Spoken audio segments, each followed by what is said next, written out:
With the rise of the Islamic State, or Daesh, back in 2014, we witnessed the terrible and awful crimes that they committed against the religious minorities in the region. And some of the worst of these crimes were committed against the Yazidi community, particularly in the Sinjar mountain region, which garnered a lot of international attention, of course. But this also led a lot of people to ask the question, who are the Yazidis, and what is the Yazidi religion?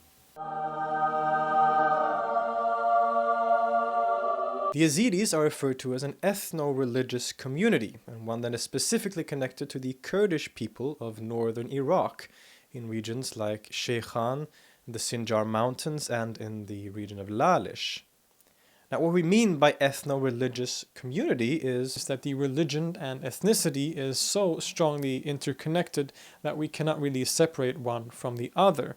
And this is sort of shown by the fact that your religious identity as a Yazidi is primarily determined by your parents being Yazidis, and that the religion doesn't accept any converts. We usually understand religion from a very modern and often Christian-centric framework, in which religion is often separated from things like politics or ethnicity. But this example shows us that the world of religions are a lot more complex than that, and that these divisions aren't usually all that clear at all. The name Yazidi is contested, and there's no consensus on where it came from or why it was applied to this group in particular. Some connect it to the Middle Persian word Yazad, which means divine being. Others think its origins may have been the name of the second Umayyad caliph, Yazid ibn Muawiyah, whom the group that became the Yazidis are said to have sympathized with. Yazidism has, for the majority of history and even still today, been a primarily oral tradition. This means that there are no sacred text or canonical collections of text in which their beliefs or practices are gathered or have a sort of direct source. Instead, beliefs and practices have been orally transmitted by the religious leaders throughout the centuries. This also means that there are many different, often competing understandings of basic tenets and elements of the religion, and a huge variety in how its practitioners understand and often relate to it. This, of course, is true for all religions, but particularly so for Yazidism because of its very strong oral tradition and the lack of any texts at all, basically. There is no proclamation of faith that Yazidis affirm, and no unity in terms of performing rites or prayers or how these are to be performed. This means that it's hard to talk about the Yazidis in any kind of generalizing terms, but there are a few, you could say, generalizations that we can make about the general ideas or theological tendencies and practices of this religion. Yazidism is usually described as a monotheistic religion. This means that they believe in one almighty God who has many names, including Shved and Allah. Arguably then, this is the same God as the Abrahamic faiths, as Yazidism share many of the mythological basics of these religions, which we will see. But this one God is so transcendent that he kind of is uninterested in earthly or worldly affairs. Instead, he focuses on heavenly affairs and leaves the sort of ruling or governing of the world to 7 angels. And these angels are called the Haftsur or the Heftad. The most powerful and important of these angels are called Melek, the peacock angel. He's the leader of the 7 angels and have been given the responsibility to do God's will on earth. Melek, or the peacock angel, has thus become one of the most prominent and important symbols for Yazidism, as you can see on many logos or in many, well, just generally in symbols to represent this religion. Another prominent symbol used by Yazidis is the sun, which represents God and his creative power, and as a result of this, Yazidis pray facing the sun. These angels are also thought to be able to take human form, almost like an avatar in the Hindu tradition, and have done so throughout history. These incarnations are known as khas. As an example, some Yazidis believe that Jesus and the early Muslim theologian and mystic Hassan al-Basri are 2 examples of this khas. The Yazidis also believe in the process of reincarnation after death, rather than the more common monotheistic concept of heaven and hell. The origins of the Yazidi religion is another point of contention where there really isn't any consensus. They share the mythological background stories of the Abrahamic faiths, and they trace their religion to Adam, the first man. In fact, they often hold that their people are descended from a miraculously born son of Adam called Shahid ibn Jer. From that point on, the Yazidi religion is often traced through Babylonian, Sumerian, and Mithraic cultures. What is perhaps most important to Yazidis is that they consider their religions to be, or their religion to be, the original religion of the Kurdish people, and that all Kurds before the coming of Islam were Yazidis. Thus, there's a clear line often drawn here between Yazidism and Islam, which one should accept in one sense, but that division, or strong division, also becomes slightly problematic when we view the more scholarly historical evidence. In fact, Yazidism enters the world stage in the 12th century, and particularly in the region of Lalish, which is still a sort of central region for the religion today. Here they seem to have first appeared as followers of a Sufi sheikh by the name Adi ibn Musafir, and more commonly known simply as Sheikh Adi. He seems to have come originally from modern-day Lebanon and later studied in Baghdad under or along with some of the most famous Sufi scholars in history, like Abdul Qadir al-Jilani, founder of the Qadiriya order, and the two al-Ghazali brothers, Ahmed and Abu Hamid. It seems that later in his life he chose to live a life of seclusion and resettled in Lalish in the Kurdish mountains, where he founded a Sufi order that he called the Adawiya. This Sufi order, the Adawiya, many scholars argue, is the foundation that would become Yazidism later on. It was very characteristic of Sufi sheikhs and missionaries in particular to be more, let's say, tolerant or open towards local traditions in regions that they sort of went into.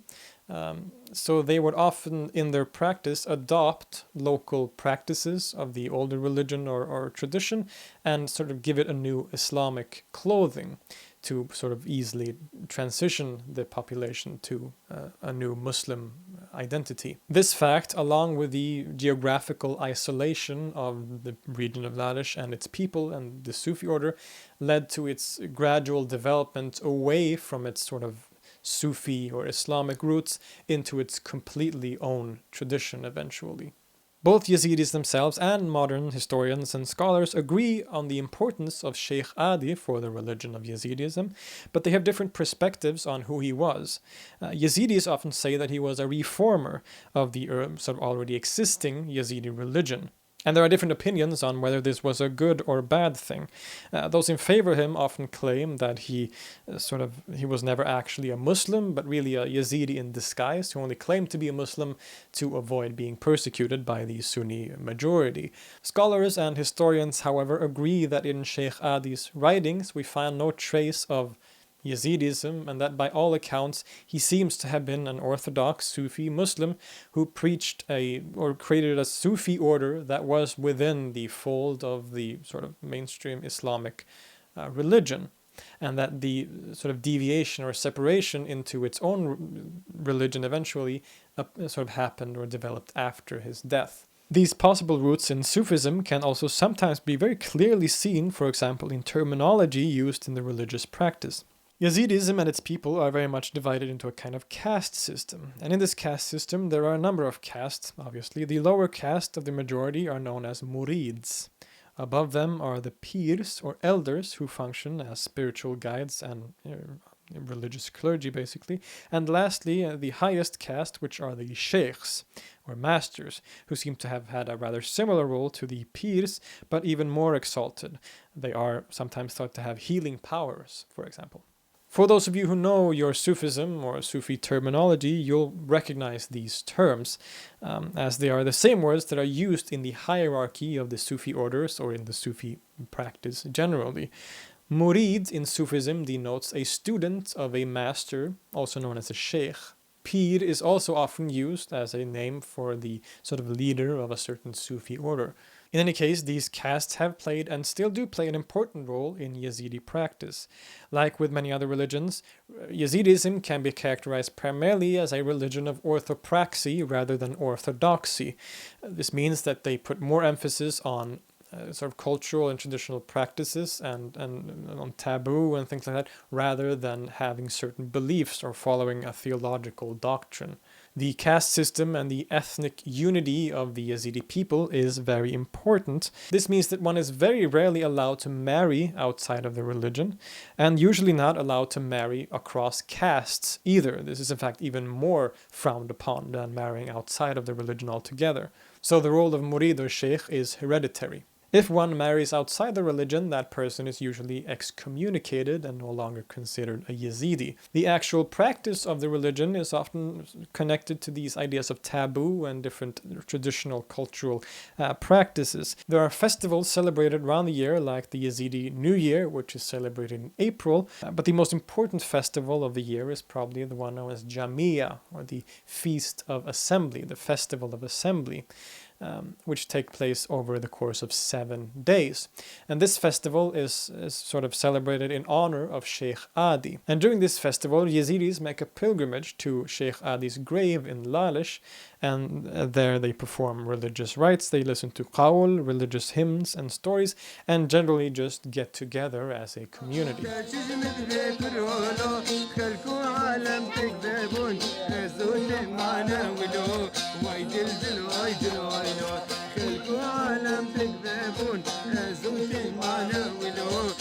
Yazidis also traditionally do personal daily prayers, which are said to be 5. As with other minority groups, the Yazidis have, in a lot of periods, received less than ideal treatment.